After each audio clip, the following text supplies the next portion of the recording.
Hi guys, ഇപ്പം ഞാൻ ഉണ്ടാക്കുന്ന സ്റ്റൈല് നാരങ്ങ അച്ചാർ ഞാൻ നിങ്ങൾക്ക് കാണിച്ചു തരാവേ. അപ്പം ഇത് ബ്രസീലിയൻ നാരങ്ങയാണ്, അതായത് നമ്മുടെ നാട്ടിലെ നാരങ്ങയൊക്കെ തന്നെ ആ നാരങ്ങയാണ്. ജസ്റ്റ് ഉപ്പിട്ടിട്ട് ആവി കയറ്റാം. ഇടയ്ക്കിടയ്ക്ക് നിങ്ങളിത് തുറന്ന് നോക്കാം കേട്ടോ. ഞാനിങ്ങനെയാണ് തുറക്കാറും അടക്കാറും ഉള്ളത്. എനിക്കിത് പിടിക്കാനായിട്ട് ഭയങ്കര ഒരു ബുദ്ധിമുട്ടാണ്, എന്ന് വെച്ചാൽ കൈ പൊള്ളണമുണ്ട്. അപ്പം ഞാൻ ഈ രീതിയിലാണെന്നുണ്ടെങ്കിൽ എനിക്ക് ഈസി ആയിട്ട് തോന്നാറുണ്ട്.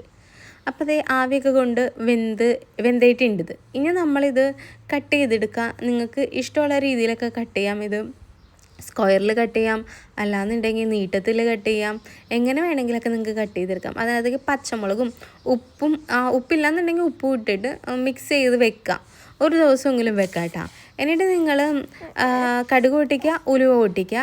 അതിനകത്തേക്ക് ഇഞ്ചി ആദ്യം ഇടുക. ഇഞ്ചി ഒരു ഫ്രൈ രീതി ആയി കഴിയുമ്പോഴേക്കും നിങ്ങൾ അതിനകത്തേക്ക് വെളുത്തുള്ളി ഇടുക കേട്ടോ. എരിവ് വേണമെന്നുണ്ടെങ്കിൽ വെളുത്തുള്ളിക്ക് മുമ്പായിട്ട് പച്ചമുളക് നിങ്ങൾക്ക് ഇടാം. എനിക്ക് എരിവ് വേണ്ടാന്നുള്ളതുകൊണ്ടാണ് ഞാൻ ഇടാതിരുന്നത്. വെളുത്തുള്ളിയും ഒന്ന് പയ്യെ വരണ്ട് വരുമ്പോഴേക്കും അതിനകത്തേക്ക് കറിവേപ്പില ഇടാം.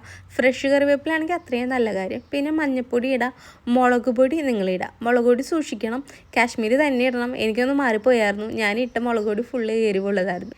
ഇനി അതിനകത്തേക്ക് നമ്മുടെ നാരങ്ങ ഇട്ട് കൊടുക്കാം. എന്നിട്ട് നന്നായിട്ട് മിക്സ് ചെയ്യാം.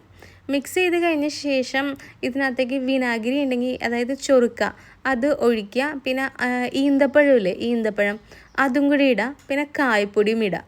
ഇട്ടിട്ട് നന്നായിട്ടൊന്ന് മിക്സ് ചെയ്യുക. ചെറിയൊരു തിളയൊക്കെ വന്ന് കഴിയുമ്പോഴേക്കും, തിളയെന്ന് വെച്ചാൽ ഒന്ന് വെന്ത് കഴിയുമ്പോഴേക്കും ഉപ്പൊക്കെ കുറവുണ്ടെന്നുണ്ടെങ്കിൽ അതനുസരിച്ച് ഉപ്പൊക്കെ നിങ്ങളിടാം. എനിക്ക് വെള്ളം അത്ര ഇഷ്ടമൊന്നുമല്ല, അതുകൊണ്ട് ഞാനിങ്ങനെ കുഴ രീതിയിലിരിക്കുന്ന രീതിയിലാണ് ചെയ്തെടുത്തത്. ടേസ്റ്റ് ബേസ് അടിപൊളിയായിരുന്നു, പക്ഷേ എരിവ് സഹിക്കാൻ പറ്റാത്തത്ര എരിവായിരുന്നു കേട്ടോ. ചൊറുക്ക വേണമെങ്കിൽ നിങ്ങൾക്ക് അവസാനം കുറച്ചും കൂടി ഒന്ന് ഒഴിച്ചിട്ട് ജസ്റ്റ് ഒന്ന് ഇതായി കഴിയുമ്പോഴേക്കും നിങ്ങൾക്ക് ഇറക്കാം. അപ്പം നമ്മുടെ നാരങ്ങാച്ചാർ റെഡി. അപ്പം അടുത്ത വീഡിയോ കാണാം. ബായ്.